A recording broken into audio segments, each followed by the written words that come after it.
Hey, it's me, your boy Blue Gensiga, and today I'll be doing a Yu-Gi-Oh! Tier analysis video. And first off, we're doing scraps. Scraps are a 5D's archetype that focuses on destroying your own monsters to get certain effects. And recently, they've gotten new support cards like Scrap Wyvern and Scrap Raptor, which greatly boosts how this deck actually functions.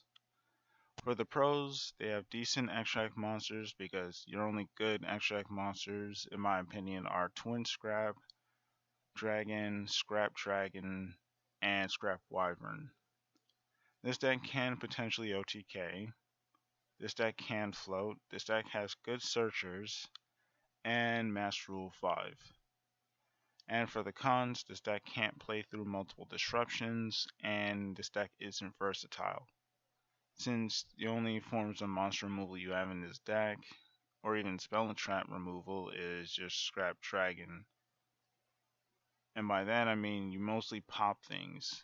I think with the exception of like Twin, you bounce things, but it's really bad. Anyways, for power, I'd give this deck a 3.5 out of 5. For defense, a 2 out of 5. For recovery, a 2.5 out of 5.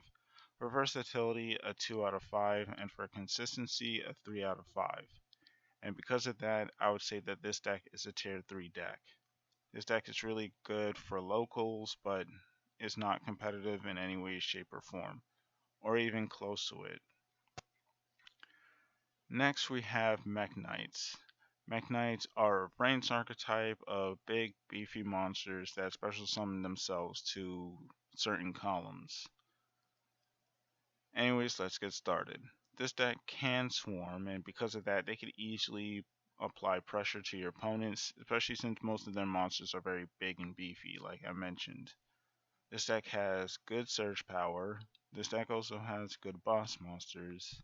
They have great spells and traps, and this deck can stun. Since I think most of your spells and traps actually, like, depending on which column your Mekk-Knights control, which tends to be a lot of them since this deck can swarm, you can actually stop your opponent from activating. Not only stop them from activating, but you can negate monster effects, spell effects, and trap effects. And for the cons, this deck isn't really good going first, since, to special summon your monsters, your opponent needs to control cards and columns, and you can't really consistently set up such a situation unless you're playing, the invoked version of this deck. Then you can just normal summon Alistair, summon Mekaba, and then set a card underneath Mekaba and then special summon. Anyways, second, this deck is dependent on cards in your opponent's columns, like I mentioned. This deck can't play through multiple negates, but again, that's a problem with most decks. For power, I would say I'd give this a 3 out of 5. For defense, a 3 out of 5. For recovery, a 2 out of 5. For versatility, a 3 out of 5. And for consistency, a 3 out of 5. And because of that, I'm willing to say that this deck is actually a tier 2.5. I'd say since the deck first came out, it's always been competitive. It's fallen off a little bit, but because of things like the invoked engine, this deck will continue to see play forever. Next up and lastly, we have Prank Kids.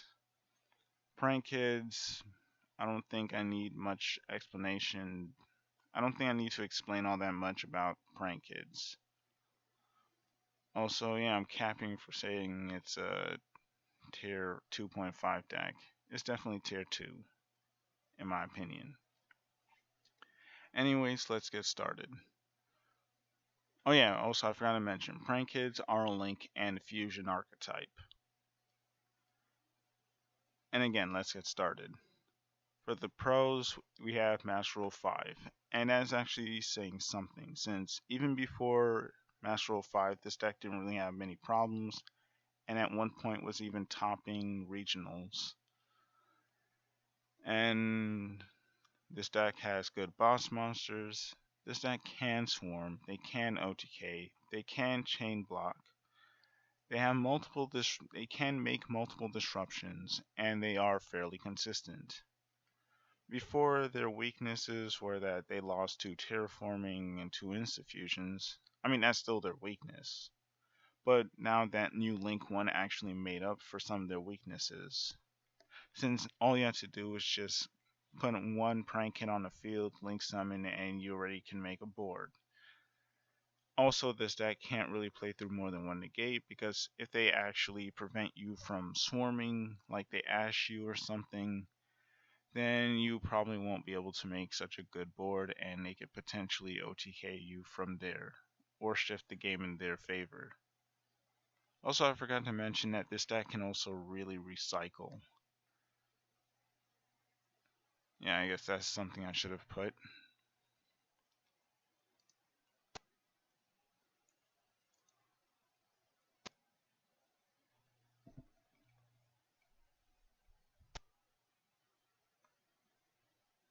I probably layered that wrong, but whatever. Next, for the stats, for power, I'd give it a 4 out of 5. For defense, a 2.5 out of 5. For recovery, a 3 out of 5. For versatility, a 3 out of 5. And for consistency, a 3 out of 5. And because of that, I would say that this deck is a tier 2 deck. It is really good, it's really fun, and it's really powerful. And that's really all I have to say about Prank Kids. Tell me what you guys think in the comments below, and it's been me, your boy Blue Getsuga, and I'm out.